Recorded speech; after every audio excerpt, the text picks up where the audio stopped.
Hello बच्चों, let us read this question. The question says, which of the following lines have the intercept equal to of equal lengths on the circle this? Right? चार option है, इनमें से हमें choose करना है. तो आइए सबसे पहले हम लोग देखते हैं कि क्या की कॉन्सेप्ट यूज करेंगे. So the key concept will be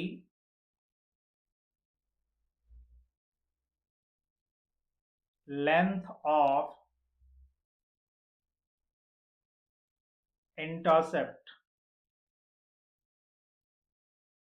या इसको हम कॉर्ड भी कह सकते हैं सर्कल के रिस्पेक्ट में. तो बेसिकली होता क्या है, जरा सा इसको समझ लेते हैं पहले. सपोज करिए आपके पास एक सर्कल है, ठीक है. एक लाइन उसको इंटरसेक्ट कर रही है दो अलग अलग पॉइंट पे. ये सर्कल का सेंटर है. इस कॉर्ड, ये कॉर्ड है एक तरह से, तो इसको आप मान लो ए बी कह दिया आपने. तो अगर आपने ए बी कह दिया तो how to find the length of the A B. अगर हम सेंटर से इस पे परपेंडिकुलर ड्रॉप करेंगे तो हमें पता है कि ये इसको बाइसेक्ट करता है. अब इसका रेडियस अगर हम मान लें r है, इस डिस्टेंस को अगर मैं d कह दूं तो हमारा जो AB है वो क्या आ जाएगा. देखो इसकी वैल्यू और इसकी वैल्यू सेम है तो AB will be 2 times this. तो यहां से AB आप लिख सकते हो 2 into under root, Pythagoras theorem लगाएंगे तो R square minus D square. तो बेसिकली ए बी की लेंथ ये आएगी, जहां पे डी क्या है, परपेंडिकुलर डिस्टेंस है. तो हम सभी लाइंस के लिए ए बी निकाल के देखेंगे कौन दो लाइंस हैं जिनकी इक्वल हैं. राइट. तो सबसे पहले सर्कल की इक्वेशन आप देख लो, क्या है सर्कल की इक्वेशन. तो X square plus Y square minus 2x plus 4y equal to 0. तो इस सर्किल का सेंटर आप देख सकते हो कितना आ जाएगा, 1 कॉमा माइनस 2. और रेडियस कितना आ जाएगा guys, radius will be under root 1 का स्क्वायर प्लस माइनस 2 का स्क्वायर, और c है नहीं यहाँ पे तो दिस इज 0. तो r इज बेसिकली 4 और 1 5 रूट 5. राइट. ओके. तो दिस c इज 0 बेसिकली. तो अब मान लीजिए सर्किल हमने लिया और पहली लाइन ली. ये सर्किल है जी हमारा, पहली लाइन है जिसकी इक्वेशन कितनी है, 3x minus Y equal to 0. और ये सेंटर है, सेंटर का कोऑर्डिनेट कितना है, सेंटर का कोऑर्डिनेट है जी 1 कॉमा माइनस 2. तो यहां से जो परपेंडिकुलर डिस्टेंस है वो हम निकाल सकते हैं. ये d अगर मैं कहूं तो d is what, this is basically mod of ax1. तो 3 into 1 plus by1 minus 1 into minus 2 c0 upon under root a square plus b square. तो 3 स्क्वायर प्लस माइनस 1 का स्क्वायर.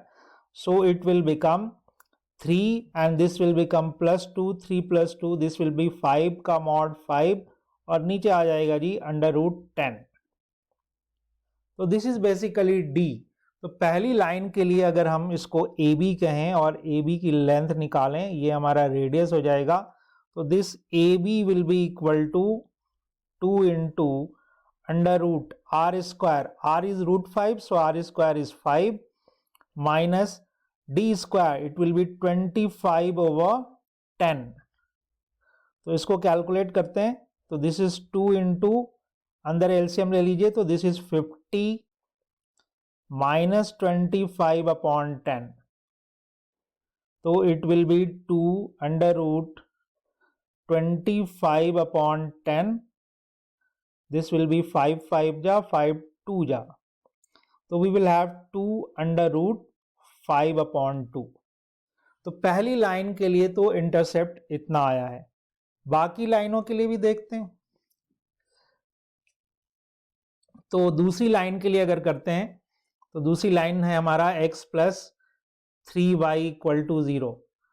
और सेंटर का कोऑर्डिनेट तो गाइज कितना है, वही है 1, -2। तो यहां से इसके लिए जो d निकालेंगे हम, तो ये आ जाएगा मॉड ऑफ 1 × 1 + 3 × -2 + 0, और नीचे वही √10 आने वाला है। तो इट विल बिकम -6 + 1, -5 का मॉड 5 हो जाएगा, तो 5/√10।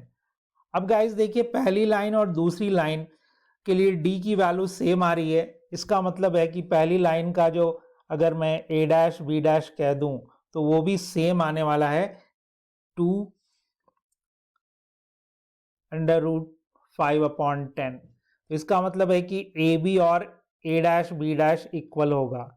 तो ये जो दो लाइंस हैं A और B में गिवन है, इनके लिए तो सेम है।